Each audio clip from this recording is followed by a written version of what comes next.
Protests have been staged across Indonesia demanding the release of 7 Papuan men facing up to 17 years in prison following anti-racism rallies in Indonesia.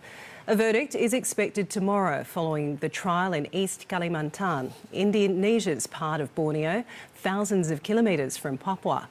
Human Rights Watch has described their case as a travesty of justice and is calling for the men to be released. Standing in solidarity with 7 Papuan men now facing the potential of lengthy jail time for allegedly standing up against racism. An act of public expression which can result in severe penalties for Papuans in their homeland, which is under Indonesian rule. Across the country this week, from Jakarta to Jayapura, peaceful protests have been staged in the run-up to tomorrow's verdict.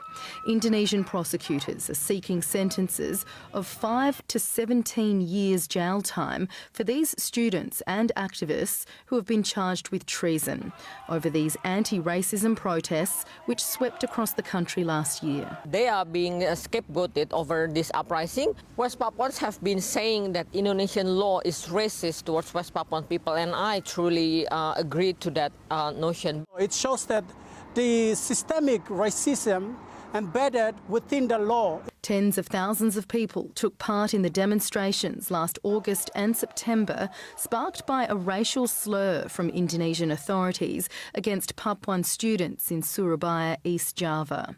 Protests then evolved, with some calling for West Papuan independence. Thousands of extra Indonesian soldiers were deployed to the region in a military crackdown which saw dozens of Papuan people arrested.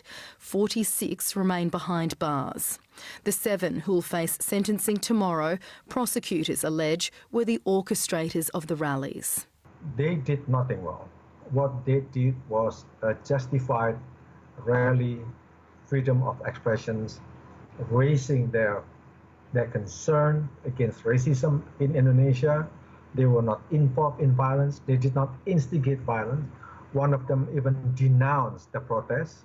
2 of the men's wives have flown to Borneo ahead of tomorrow's decision. Human Rights Watch says if the court hands down a sentence of 17 years, it will be among the highest for such a case since the brutal reign of General Suharto. This is a travesty of justice. It is simply wrong.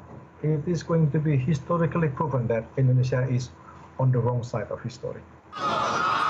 SBS News has contacted the Indonesian embassy in Canberra for comment, but is yet to receive a response. Virginia Langeberg, SBS World News.